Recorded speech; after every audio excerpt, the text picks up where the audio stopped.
Bonjour à tous, bonjour à toutes. Bienvenue à notre rendez-vous pour des hommes et des femmes de valeur. Sachez que nous sommes très heureux chaque fois que nous devons réaliser une vidéo en vue de pouvoir nous encourager, en vue de pouvoir nous booster pour demeurer toujours des hommes d'impact et de valeur. Pour cette semaine, nous sommes en train de toujours parler de la bonne santé, être en bonne santé relationnelle. Et on avait vu le pardon. Et hier, on était en train de voir les attentes. Et on avait dit que les attentes font toujours mal. Et il fallait vraiment pouvoir trouver quelques astuces, quelques conseils pour pouvoir mieux gérer les attentes. Et on avait vu qu'il fallait adopter un état d'esprit des hommes de valeur, des hommes d'impact. Deuxièmement, il fallait agir en fonction de nos convictions de façon profonde afin de ne pas vraiment tomber dans la complaisance ni dans la pitié. Et aujourd'hui, nous allons poursuivre pour dire simplement que il faut le troisième point, le troisième conseil, il faut savoir que l'ingratitude existe. Pourquoi je dis ça? Parce que très souvent, nous posons des actes et après on s'étonne, mais il n'a pas été reconnaissant, il est ingrat. Et puis, on attendait tellement qu'il puisse exprimer sa gratitude qu'il n'a pas fait et on est découragé. On ne veut plus poser de bonnes actions. Non, nous devons avoir à l'esprit que l'ingratitude existe.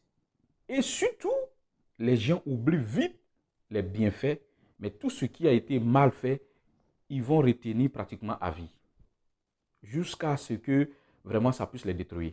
Quand nous avons ça à l'idée, si quelqu'un n'a pas été reconnaissant, quand on a posé un acte, quand on a fait quelque chose, on est libre parce qu'on a à l'esprit que l'ingratitude existe. Parce que très souvent, quand nous ne savons pas que l'ingratitude existe, c'est ça qui pose le problème. Et ensuite, la leçon suivante ou le conseil numéro 4, il faut accepter les retours et les non-retours de façon positive. Si j'ai posé un acte et que quelqu'un m'a remercié, j'accepte avec humilité. Si quelqu'un n'est pas revenu vers moi, je ne dois pas attendre. On avait dit ça hier. Donc je dois accepter ça. Je dois accepter ça. Pourquoi? Parce que l'ingratitude existe. Vous voyez qu'il y a un lien. Une fois que tu as à l'esprit, tu sais que l'ingratitude existe, désormais il faut accepter la suite. Que ce soit un bon retour ou un retour neutre, c'est-à-dire qu'on ne te remercie même pas même. Cela va t'aider à avoir de bonnes relations. Et ensuite, il faut avoir à l'esprit que nous sommes de simples serviteurs, de simples canaux de bénédiction pour la personne. Parce que très souvent, on se dit, mais si ce n'était pas à cause de moi, il n'allait pas pouvoir avoir tel succès. C'est vrai, mais il faut savoir que tu es un serviteur. Un serviteur, il pose une action et puis il n'attend pas que son maître peut-être le félicite tant.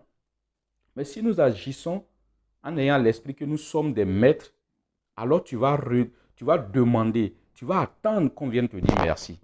Mais si tu as agi en tant que serviteur, tu as servi, c'est ton devoir, c'est ton rôle de pouvoir servir, tu n'as plus à demander. Donc, c'est comme ça que désormais nous devons avoir à l'esprit certaines choses. Vous comprenez un peu? Donc, il faut accepter les retours, non-retours de façon positive. Il faut avoir l'esprit que nous sommes de simples serviteurs, des canaux de bénédiction pour l'autre.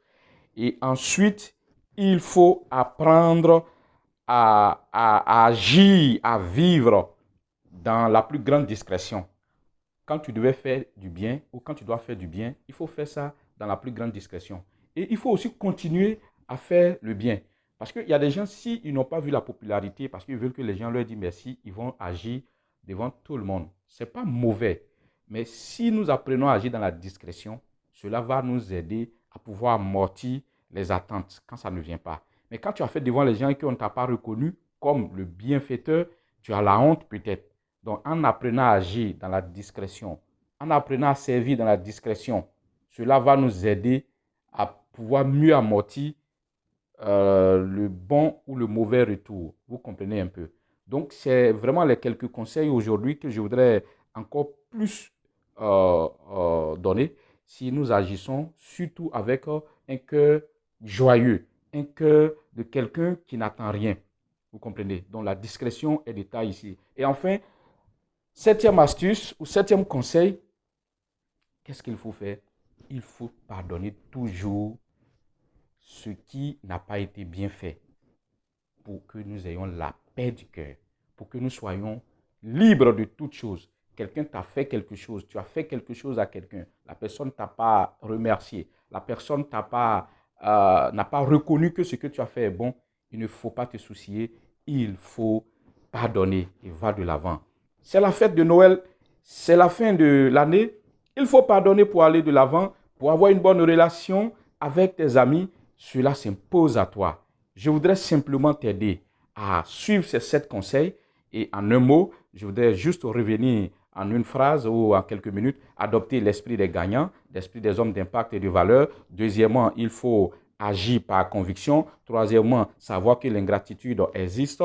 Quatrièmement, il faut accepter toujours les bons ou les mauvais retours.